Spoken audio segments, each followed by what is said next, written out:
Hello mga kabokchat! Welcome pong muli sa panibagong episode na ating programang My Vocation is Love. So pupuntahan po natin ngayon ang ating magiging kakwentuhan. Yan. So mapapagbigyan na po ang isang nag-request kung sino ang ating magiging kakwentuhan ngayon. So pupuntahan natin kung andyan na po siya.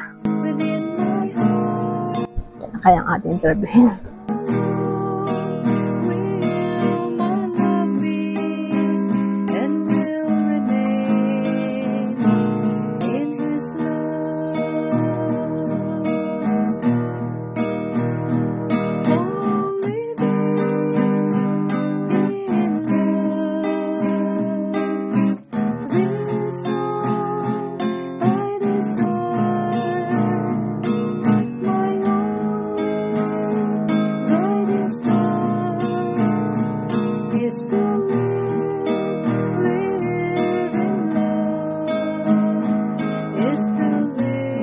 Ito na po mga kabokchat ng ating mga kwentuhan ngayon.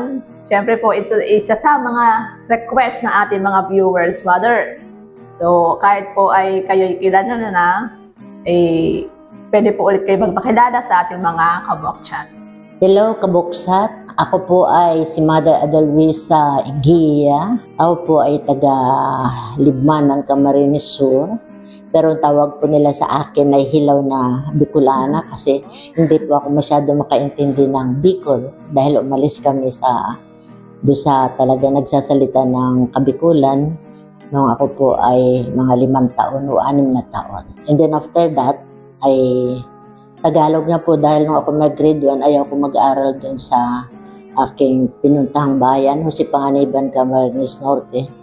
Pinagtatawanan nila ako kasi hindi ako makaintindi ng Tagalog. Kaya sabi ng tatay ko, walang magsasalita ng Bicol sa bahay. Kaya yun. Ayan. Si Mother Adelwisa po ang aming former Superior General. At alam ko pong yung iba po yung nakakakilala sa kanya dahil siya naman po ay nakikita naman ninyo. Yan. So Mother, kayo po ay nirequest. Yan, ating isa sa mga viewers ay naabangan po ang inyong vocation story, Mother. Paano ba aking vocation story? Mahaba. Ang aking pong bokasyon ay, nung una, di ko naman talaga anong bokasyon yun. Dahil lang lagi ko naririnig sa tatay ko na ako daw ay magmamadre. Yun ay natanim na sa isip ko na ako magmamadre. Marami po kasi kaming babae sa pamilya. Kami po lahat ay 9. 6 babae at 3 po ang lalaki. Hindi naman po akong panganay. Ako po ay mayroon pa pong babaeng panganay sa akin.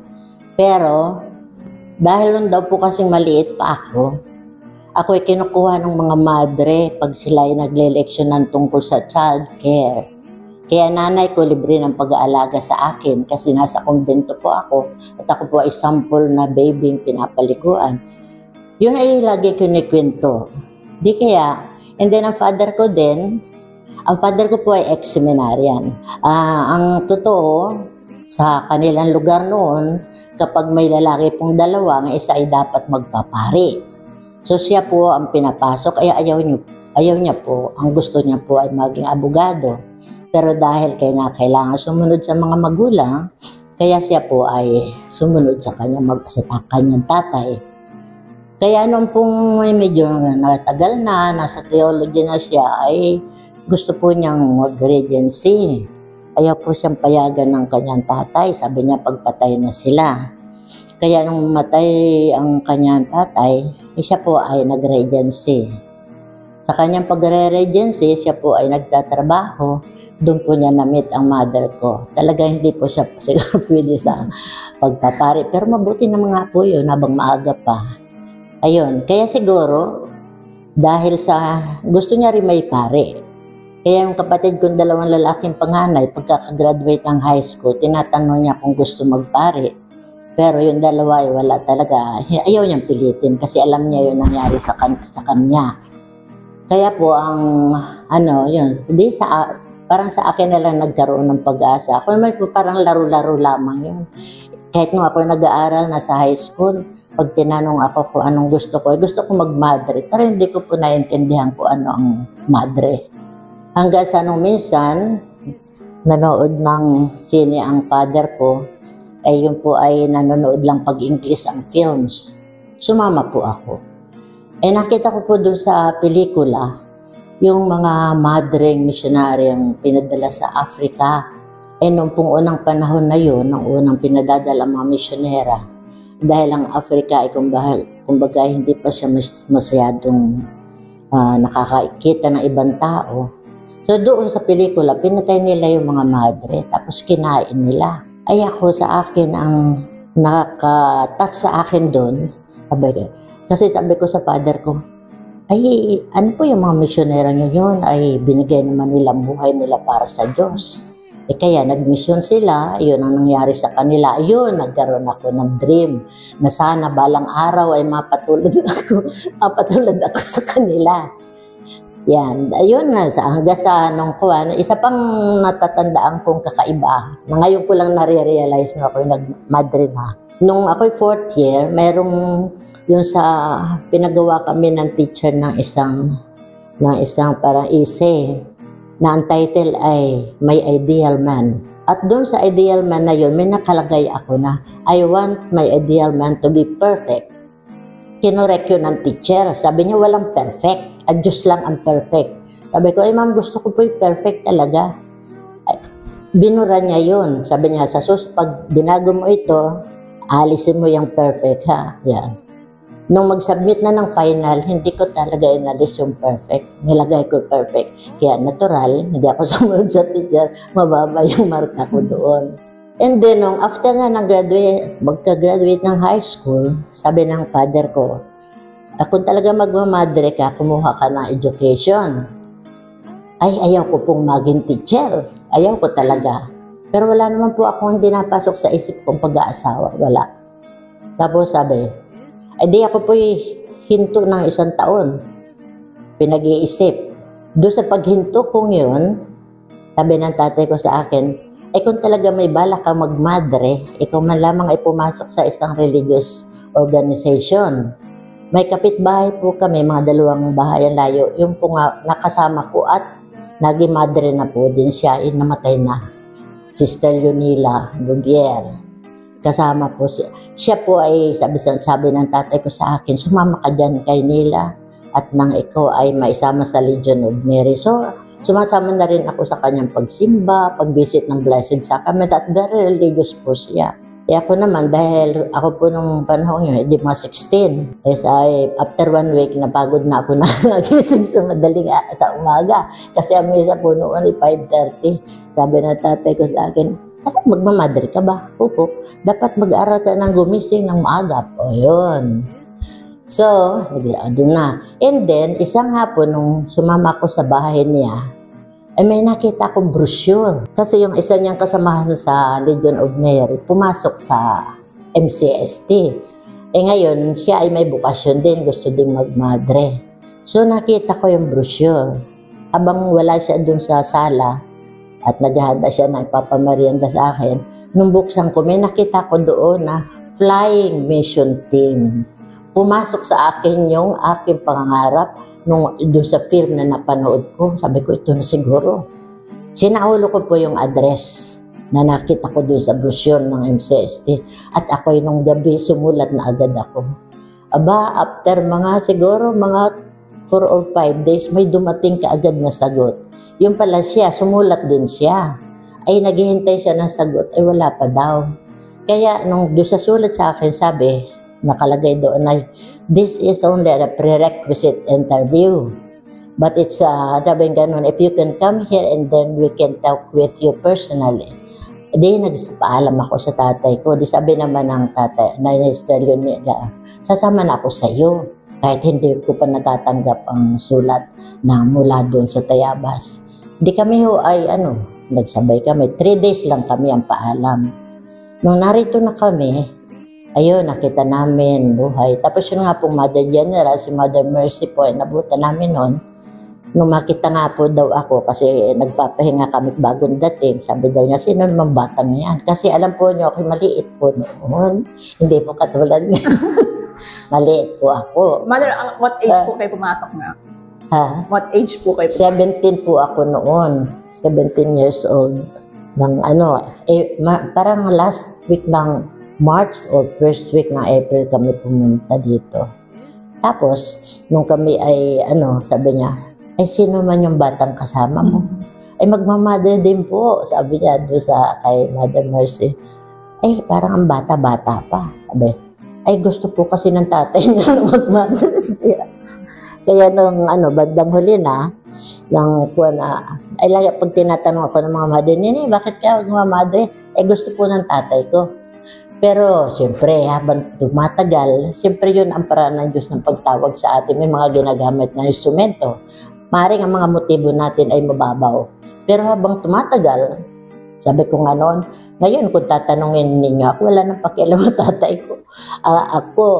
Gusto ko talagang magmadre. Tinuruan pa ko ng tatay ko na isasagot ko. Sabi niya sa akin, pag tinanong ka kung bakit gusto mo magmadre, sasagot mo ganito. I want to be holy and to save souls. Ganon ang kasagot noon. Sa ulado ko yun. Pero later on, siyempre na-purify yung motives natin. At saka, yung talagang, wala na, hindi mo nasasabihin, sabi ko, hindi. Kasi, sa formation, yun nga ating pinopurify. Tinitingnan, ano ba talaga ang motive mo sa pagpasok. Kung sa simula ay very human, and then later on, sa pag-aaral, pagdarasal, makikita natin na nagbabago na ang ating mga motives na po purify. Hanggang siyempre, dapat sa pagtanda, talaga ma-purify na ng gusto.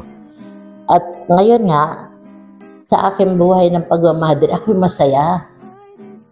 Hindi ko matandaan na sa buhay ko ng postulant kasi ako ay ginawa nilang portera. Ang portera ay tagasagot. Dahil akong bata doon sa grupo namin, marami po kami nung pumasok. Nung postulants kami ay 26. Noong po kasing panahon yun ng mga 1969, ako po 67, ay marami po nagsisipag mothering on. Kaya kami po noon ay 26, kami yung pinakamalaking grupo. Tapos nung siyempre yung iba hindi nag-persevere. Sa akin pong buhay na, masaya ako. Kasi ang akin pong na-develop sa akin ay yung total abandonment ba sa Diyos. And at the same time, malaki po ang contribution ng family ko. Kasi ang father ko, sinabi niya kaagad sa akin, nung ako po'y pumasok na, tumalis na, sinabi niya sa mga kapatid ko na, si Adelwisa ay magmamadre. Huwag ninyong didisturbuhin. Ang isang bagay na sigurado ay pagdadasal niya tayo. Kaya, kailangan talaga yung pinagdadasal ako ng magulang ko, pinagdadasal ko din sila. At saka yung sincerity at faithfulness talaga, kung anong pagkatawag sa atin, pangatawanan natin. Kasi hindi kung sino ang pinangakuan natin, nangako tayo ay sa Diyos. Kaya sa buhay ko ng postulant, maganda, masaya ako, halata patakbo-takbo dahil bata pa eh. Hindi katulad ngayon, masakit na ang tuhod. Noon ay bata patakbo. Nubisa din yung ng gano'n, maganda rin ang aking karanasan. And then, habang tumatagal, siyempre ang naging panuntunan ko sa buhay, yung katulad ng kay St. Teres na yung total abandonment to God. At saka lagi ko din sinasabi sa mga mother, ngayon po, di ba, sabi ko, ayaw ko maging teacher. Hanggang ngayon po ako nagtuturo. Nagtuturo ako. Ay yung pa sinishare ko sa kanila na kailangan talaga yung ating faithfulness sa bukasyon, faithfulness to God, at saka yung total abandonment. Kasi minsan kaya nadidistract sa pagmamadre, iniisip ang pamilya. Pagdasal natin sila, sama natin sa ating panalangin. At ipaubayan natin sa Diyos. At ang Diyos ang bahala. Yun naman talaga ang pangakungan. Kung mabasa natin sa banal na kasulatan, sabi niya, yung mga nagsisunod sa akin, itatanggap ng gantimpalang walang hanggan. At yun, hindi lamang 30, 50, kundi 100. At sa akin ay, ako'y binibigay ko sa sarili ko sa Diyos. At bahala na sa family ko. Kaya talagang sa aking formation, wala akong narinig na problemang sinasabi ng mga kapatid ko. Sinishare nila sa akin pagtapos na. Kasi sabi na, alam naman namin pinagdadasal mo kami. Kaya po sa buhay kong ganun pagkamadre, ayun, mas kailangan masaya. Yun lamang po, yun ang tandaan natin.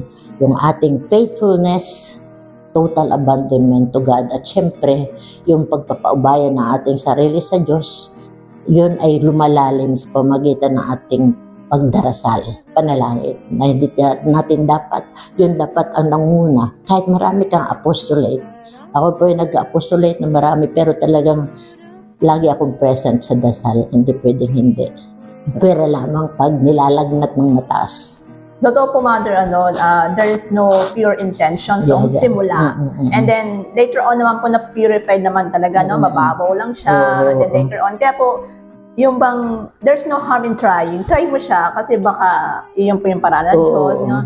Tsaka ang kagandahan po, Mother, sa inyo ay very supportive yung family niyo, especially yung father. Kasi minsan po ay nagiging hindrance po baga yung family, no? Quote and quote, na sila yung ayaw. Sometimes ay, ano pa yan, nasa loob na, ay nagkakaroon pa ng, ano yan, problema. Kasi nga po sinasabi nyo na, iniisip pa yung family. Pero in your case po, Mother, kasi you are too young na pumasok. You're 17, but ang requirements po natin is 18 and up. Tama po, ano? Pero may mga special consideration naman po tayo. So, sa age nyo na young, syempre, hindi nyo po ba, Mother, ito po yung tanong ko sa inyo, hindi nyo po ba hinanap or naglonging, syempre, nagdadalaga po, dalaga, ganyan.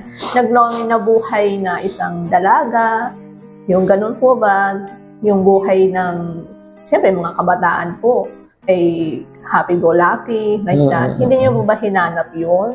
Or yung mga ganun bagay po? Tawa ng Diyos, awan ko. Yung, dahil mahilig din ako magbasa, so siguro yun ang isang bagay na, yun, at saka isa pa palang bagay na nakapatulong sa akin ay nung ako'y papasok magmamadre nga, ibinili ako ng tatay ko ng 2 libro. Sabi, basahin mo yan. yung isa natatandaan ko, ang title ay Religious is for Courageous Souls. Tapos sabi rin ng father ko, o bata ka ba, o ano. Pero sa isang, hindi talaga pumasok sa akin yung sabi mong parang buti pa sila. Wala. Wala. Yun siguro yung grasya ng Diyos na binigay sa akin na talagang may nakikita nga ako nung ako, ano po nakikita ko, may mga madre, may Diyos. Nadating siguro sa kanila. Kaya sabi ko, dapat hindi na sila nag-iisip ng gano'n. Gano'n. Siyempre, bata ka pa. Bakit? Di ba pag magmamadre ka, isipin mo lang ay tungkol sa Diyos. Bakit nag-iisip pa sila nun? At saka talaga ako, hindi ako nagka-boyfriend, wala. Pero may naliligaw sa akin. Pero ganito ang hinano ko, dahil nasa isip ko magmamadre ako, sasabihin ko kaagad, halimbawa yung close friend sa malapit ng kaibigan, sabihin ko, may balik ka bang magligaw sa akin? Sabihin na, hindi, wala naman. Mabuti, kasi kung meron, wag na. Kasi ako'y magmamadre. Yun talaga ang lagi ko sinasabi nung ako'y nag-aaral. So far, nung ako'y nagmalaki na, wala kasi ang focus ko ay sa misyon. Yung ang aking gagawin. Kasi hindi ko alam lahat, hindi dapat pag-aralan ko. Kaya kahit halimbawa, inasayan akong coordinator, wala ako experience. Pero, ang ginagawa ko, nagbabasa ako. Ano bang ginagawa ng coordinator? Tapos, siyempre sa mga madre natin, matanda sa atin, magtatanong ko, sister, ano po may ano ganito? Yun. Kaya, siguro yun doon. Marami kasing, halimbawa, kasi pag tayo creative, kaya lang naman dadating ang mga tuksong ganyan, pag ikaw ay nakatunga nga. Yung dull moment. Oo, dull moment mo. Pero pag yung, halimbawa, iniisip mo yung, ano kaya para mapabuti ko itong aking ginagawang ito?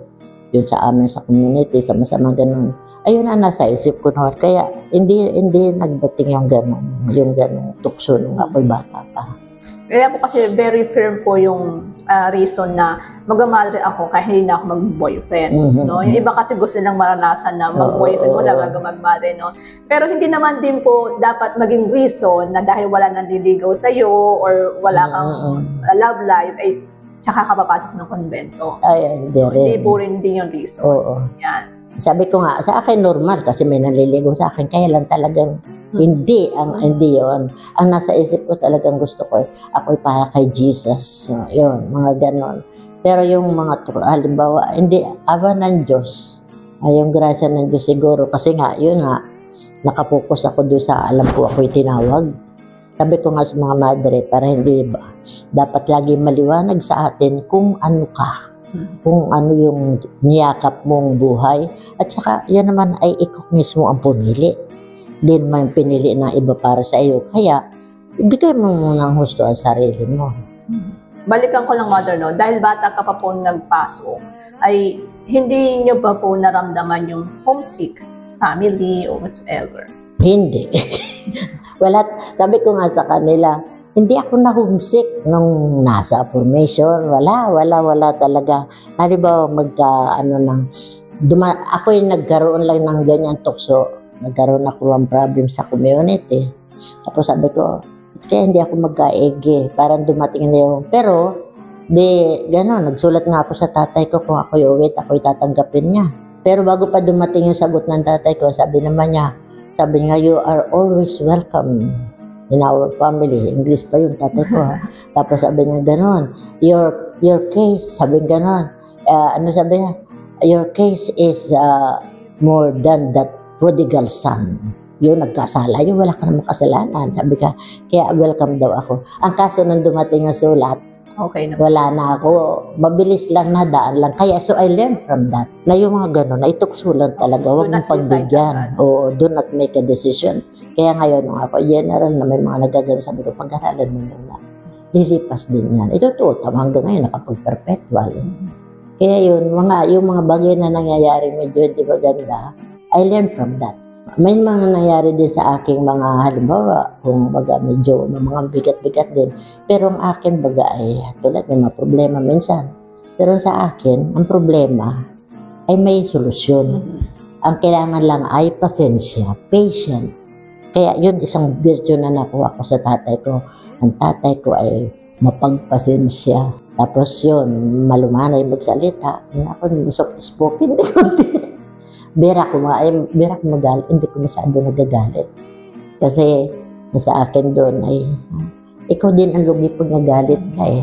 Kaya pag halimbawa, katulad nung ako assign sa Roma, ang hawak mo doon ay sa akin yung disiplina ng mga babae. Yung mga babae composed of lay women and religious sisters kami from the different parts of Africa, South America. Ay minsan, nung hindi mo pa sila kilala, hindi gusto mo magalit, ay ayaw ko naman maano nilang galit na galit. Pwede ka magsalita, pero mararamdaman mo naman pag yung parang nawawala ka sa sarili mo. Kaya ang ginagawa ko noon, kaya natuto ako magluto. Kasi pag ganun, may nararamdaman akong ganun, pupunta muna ako sa kusina. Sabi ko, kaya ako natuto magluto doon halimbawa siyoka. Kasi ibabarog yung kanyang do. Ayun doon. After that, paglutoon na daw, ito lutoon na, wala na. Yun nga, sabi natin, ang babae ay creative, ang mga babae. Kaya yung ganun, pwede mong i-divert. Minsan, kaya pa nangyayari mga ganun, kasi yung pag hindi tayo conscious, kaya kailangan din consciousness, siyempre, mahina tayo. Minsan, naano din, nakakaalpas. Pero pag aware ka, ay wag mo nang pagbigyan ang sarili mo. Talaga pong malaki ang influensya ng mga parents po sa atin, Mother. Kung hindi naman po supportive yung mga parents, hindi naman din po yung hadlang para matupad mo rin po yung pangarap mo. Kaya po sa mga kabokchat natin dyan, ng mga young, ngayon po ay marami po kayong napulot or mapupulot na aral and inspiration po sa kwento po ni Mother Adelrisa. Mother, baka may gusto po kayong ibigay na message para sa ating pong mga manonood. Lalo na po doon sa mga nag-iisip pa ng pagmamadre, yung iba'y takot daw sila. Wala kayong dapat ikatakot. Kasi sabi ko nga, ang pagmamadre, kung talagang duda ka kung gusto mo magmano o hindi, walang masama na pumasok. Kung talagang hindi ka pwede, sasabihan ka ng superior, hindi. Pero alisin mo yung fear. Pag may takot ka, ang takot ay, nakaka-paralyze yan. You cannot make any decision. Pero you pray. Tapos, basta ipaubaya mo sa Diyos. At kung nararamdaman mo talagang may bukasyon ka, huwag na maghintay. Huwag na sabihin, saka na lang. Kasi pagka minsan tinatawag ka tapos hindi kayo tumutugon. Kaya pagka minsan, iba nangyayari sa buhay. Kaya pag may bukasyon at may nararamdaman kayong gusto nyo pumasok, okay, enter. O, syempre, interview. Titignan mo na kung talaga. And then later on, yan, you try. Walang masama. At pag madre mo, pwede kang lalabas. Pero pag nag-asawa ka at ayaw mo na pala, ay hindi pwede. Mahirap lumabas. Mahirap lumabas. Kaya yan, yung mga minsan nakakausap kong gano'n, sabi ko na, kailan ka papasok magtata? Okay yun. Kung talagang kailangan kayo ng family, walang masama doon. Kung ikaw lang talaga ang ikaw lang ang inaasahan, yan naman ay talagang kaya utos din naman ang nasa commandments ng Diyos yan na tayo ay yung respect your father and mother, kasama dyan yung paglilingkod sa kanila. Pero kung nakikita mo naman na talagang ayaw nila sa na ikay pumasok, sabihin nyo, ano po bang gusto ninyo? Ako po ay hindi madre, pero baka po kung ano mangyari sa akin, bayagap. Tingnan ninyo, alin po mas pipiliin ninyo. Pag ako po'y madre, mas matatahimik kayo. Pag ako po'y nasa labas, ay hindi ako'y labas ng labas, gabi ako darating, hindi kayo makakatulog. Yun, take courage, huwag matakot. Pagkat ang papasukan nyo naman ay hindi ito katakot-takot. And you will enjoy, and then, yan. At saka isa pa, sa pagbibigay ng sarili kasama ang joy. Yung joyfulness not coming from the outside, but from the heart. Kasi pag masaya tayo nagbibigay ng sarili, ibig sabihin tayo umiibig. Tingnan nyo mga umiibig at sila'y lagi nakangiti. Kaya mga mother, nakikita nyo palagi masaya kasi umiibig kaming lahat. Saka magaganda daw man. At saka tingnan nyo, gumaganda kami. Gumaganda. Yun ay kasama na doon. Yan biyaya ng Diyos na binibigay sa atin. O, diba? Napaka-fruitful na po ang binigay na mensahe ni Mother Adelisa. Wala na po kumasabi doon. Kaya yung mga manonood po natin dyan, mga taga-subaybay, alam nyo kung sino kayo, okay? Yung mga nagme-message po dyan na may mga bukasyon, alam mo kung sino ka. Sana may nakuha kang aral at advice po sa episode natin ngayon. Mother, baka meron ka pong gustong batiin, i-shout out? Sino bang mga nanonood yan? O, nanonood si Ate Lina. Ano? Nanonood si Ate Lina. Awag ko, okay. Catalina, birthday niya, No, ngayon February. Kahapon. Birthday niya, happy birthday. Binati ko na siya kahapon. At saka kung sino pa pong nanonood dito, sana magkita-kita tayo dito. Hulaan niyo kung ilang taon na ako, hindi ko sasabihin. Pag kayo pumunta na lang dito, sasabihin ko. Hindi, i-message nila. Chat po kayo, and then i-chat. Or i-message po sa comments. Yan, kasi masaya. Pag masaya, nagiging bata. Huwag lang bata-bataan. Pero kasi ang joy, ang tunay na kasiyahan ay nasa puso at tapos siya ay nalabas, manifested. Iba yung sayang pinipilit. Pero dahil ako talaga sabihin ko sa inyo, ako'y masaya at sana ay hindi lang sana manatili akong ganito. Magbibigay ng aking sarili para sa iba, para sa Diyos, hanggang sa tawagin niya ako sa kabilang buhay. Yun ang mga pangarap ko sa buhay. So maraming salamat po, Mother, sa panahong ibinigay niyo po sa amin ngayon, sa ating mga kapoksya, sa inyong vocation story, at pinagbigyan niyo po ang request nung nag-request. Sana na-satisfy. Maraming salamat po sa time, Mother, at hindi po ito ang huli na pwede nating makakwentuhan si Mother Adelisa. Hanggang sa muli po mga kabokchat, abangan niyo po ang ating mga susunod pang episode dito lang po sa ating programang My Vocation is Love, hashtag ang aking awit ay Pag-ibig. God bless you po lahat.